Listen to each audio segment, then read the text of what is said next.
దొందు దొందే తప్పు చేశారు అనుభవిస్తారు. 2019 నుంచి 2024 వరకు రెండు తెలుగు రాష్ట్రాల రాజకీయమే తీసుకుంటే అబ్బో మనల్ని ఎవడ్రా ఆపేది అన్న చందాన ప్రవర్తించారు. అటు జగన్ అండ్ కేసీఆర్. జగన్ తెలంగాణలో ఉన్న తన ఆస్తులను కాపాడుకోవడానికి ఆంధ్రాను తెలంగాణలో కేసీఆర్కు తాకట్టు పెడితే కేసీఆర్ చంద్రబాబును రాజకీయంగా లేకుండా చేయాలన్న దుర్బుద్ధితో అక్కడి నుంచి జగన్కు శతవిధాల సహాయాన్ని అందించాడు.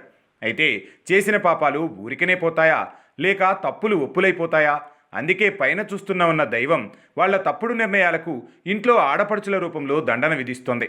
నిజమే, నాడు ఒక ఊపు ఊపిన వాళ్లను ఈరోజు చూస్తే అక్కడ కేసీఆర్ది, ఇక్కడ జగన్ది, ఇద్దరిది పాపం ఇబ్బందికర పరిస్థితే అని చెప్పక తప్పదు.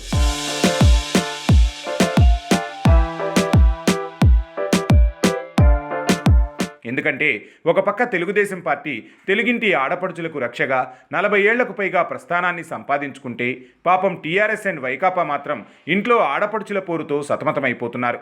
ఇటు ఆంధ్ర విషయమే తీసుకుంటే 2024 ఎన్నికలకు ముందు జగన్ సోదరి షర్మిల జగన్ దుర్బుద్ధిని బయటపెడుతూ ఆయన చేస్తున్న తప్పులను ప్రశ్నిస్తూ రోడ్డెక్కగా తాజాగా పింకీల పార్టీలో చెల్లెలు కవిత కలకలం రేపింది.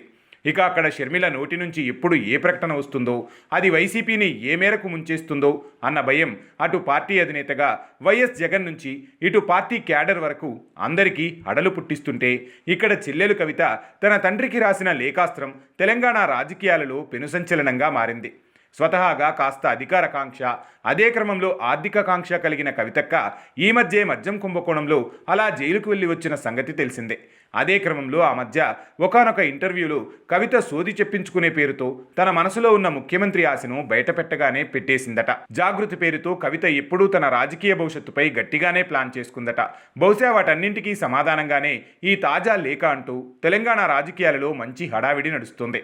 అయితే ఇక్కడ సామాన్యులుగా మనం గమనించాల్సింది ఏంటి అంటే, రెండు పార్టీలు, ఇద్దరు ఆడపడుచులు, ఇద్దరూ కుటుంబం వల్లనో మరోపక్క తమ సోదరుల వల్లనో అన్యాయం అయిపోతున్నారు, లేక అయిపోయారు అన్నది సుస్పష్టం. మరి సొంత ఇంట్లో ఆడవారికి న్యాయం చేయలేని ఈ తికరణ లేని పార్టీలు రాష్ట్రాన్ని ఏలి ఆడపడుచులను ఉద్ధరిస్తాయి అంటే ఎలా నమ్మాలి? ఆలోచించుకోవాల్సింది ప్రజలే కదా మరి.